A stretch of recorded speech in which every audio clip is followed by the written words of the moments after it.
Black belt kicks a royal guard, but little does he know what happens next.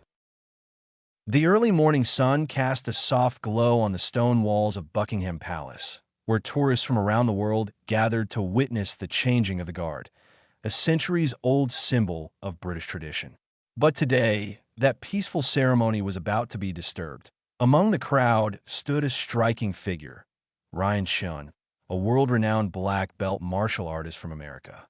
He wore a custom-designed tracksuit, a gleaming gold watch on his wrist, and a swagger that made it seem like the entire square was his personal arena. Beside Ryan stood four muscular young men in matching jackets bearing the logo Chun Combat System. They said little, only nodding in agreement to every mocking remark Ryan hurled at a nearby royal guard standing motionless just a few meters away. "You call that fighting?" Ryan chuckled. "In my ring, someone who just stands there ends up on the floor." His disciples laughed. A few tourists glanced over. Some frowned, some started recording. Ryan stepped forward, arms crossed, standing face to face with the guard clad in his scarlet tunic and bearskin hat. Unflinching, unmoving. To Ryan, that was a fatal weakness. They call this honor. "I call it theater," Ryan said loudly. "We're real fighters, real men, real combat." Behind him, his disciples formed a semicircle like a battle formation, creating an impromptu arena in the heart of London. A stage set for a confrontation that would soon spiral far beyond a mere stunt. The low murmur of tourists began to dwindle, not because of boredom, but because of something else, something more primal. Tension. It started as a subtle shift in the air, like the quiet just before a thunderstorm rolls in. Children stopped tugging at their parents. Conversations faded. Even the click of camera shutters slowed. An anticipatory silence had taken hold of the crowd gathered outside Buckingham Palace. And at the center of that silence stood Ryan Shun, unfazed, smug, charged with the arrogance of a man used to being cheered. He spread his arms theatrically, his voice rising, polished like a TED Talk but venomous at its core. "You're witnessing the difference between ceremony and combat," he declared, his accent crisp and American. This man, he jabbed a finger toward the motionless royal guard, was trained to stand still. "We were trained to win." There was no reaction from the crowd, but their eyes were fixed, not out of admiration, but out of unease. Undeterred, Ryan took a calculated step back, then suddenly lunged forward, executing a sharp sidekick that stopped mere centimeters from the guard's face. The force of it disturbed the air like the crack of a whip.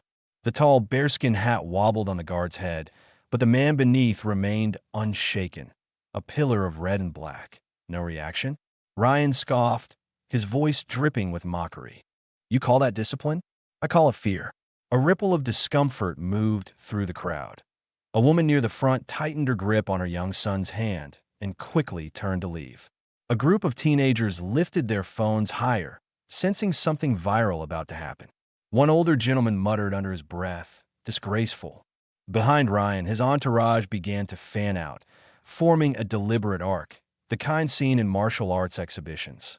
Their matching jackets shimmered under the British sun, each one standing like a century of ego.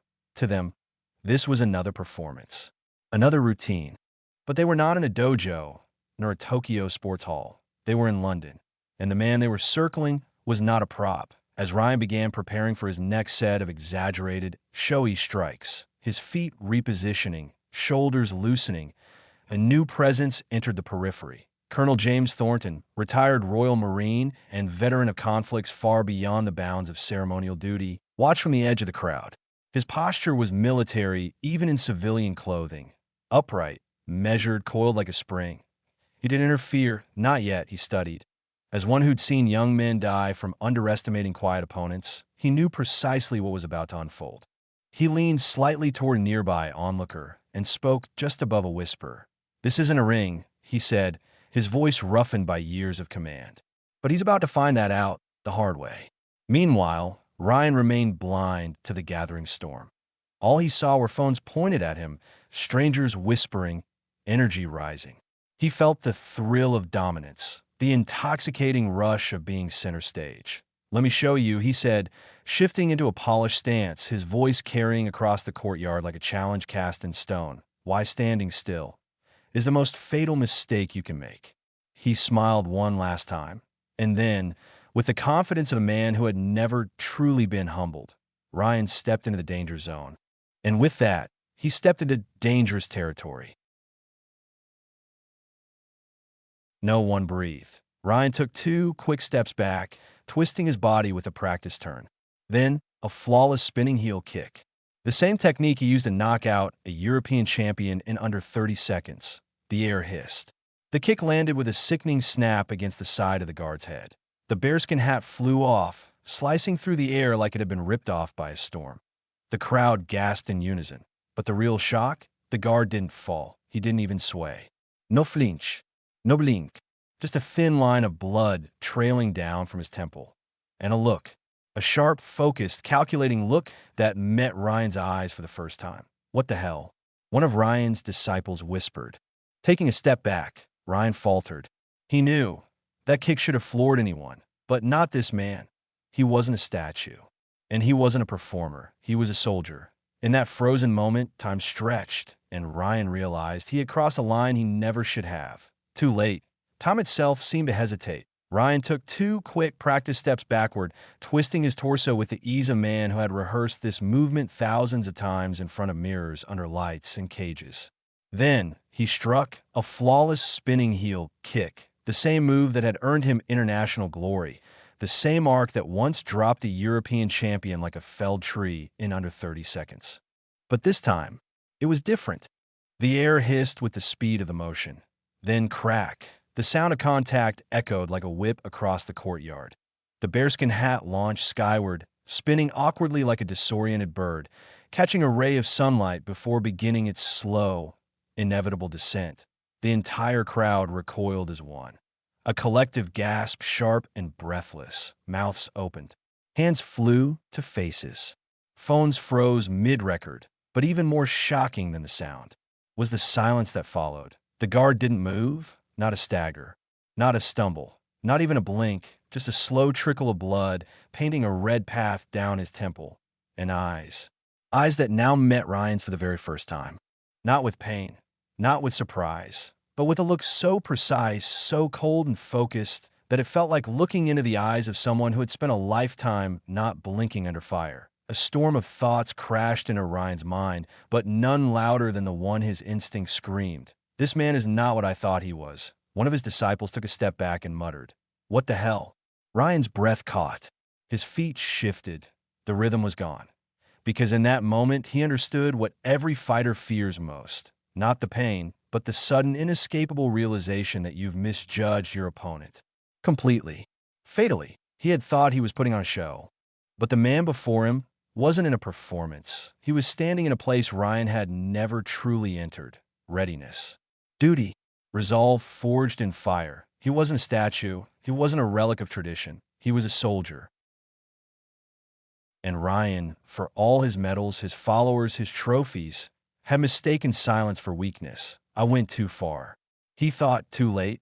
And the worst part, he could see it in the way Harrington shifted his weight. Not aggressively. Not to attack. But as if Ryan had just become a threat to be neutralized. There was no anger in Harrington's expression. No pride. Just calm, lethal calculation. And in the next heartbeat, Ryan would find out exactly what that meant.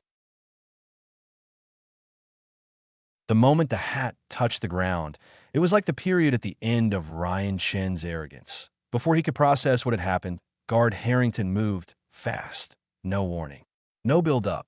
Just pure, calculated efficiency. He shifted his weight, intercepted Ryan's instinctive punch, and in a blur of movement caught Ryan's leg, the very one he had just used to boastfully kick, and brought him down. Thud.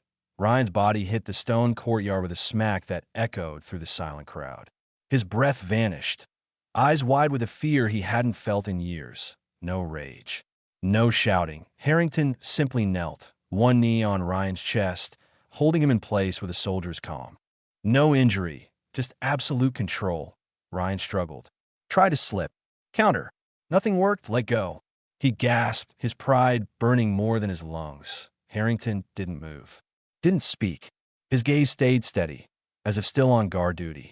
The only difference? A dried streak of blood on his temple. The crowd said nothing. There was no need. Ryan had thought this man was a costumed relic, but now he knew he'd just been disarmed by someone who'd survived war. Ryan lay flat, pressed against the cold, unyielding stone of the courtyard. The world spun, not from the impact, but from the unmistakable realization that everything he thought he controlled had just collapsed. His heartbeat pounded in his ears, louder than any crowd he'd ever fought for. Harrington's knee remained firm on his sternum, not pressing to injure, just enough to remind him he wasn't going anywhere. It was the kind of hold only someone who had done it in real combat would know. Efficient, stable, inescapable. Ryan squirmed again, more out of reflex than strategy. He tried a hip shift. Nothing. He rolled a shoulder, attempted to trap the guard's arm. Still nothing. Every move was met with silent, immovable resistance. How is he this calm? Ryan thought, a rising panic threading through his chest. Thank you for watching the video. If you enjoyed it, don't forget to hit like and share it. Subscribe to our channel for more inspiring videos. Thanks again and see you in the next one.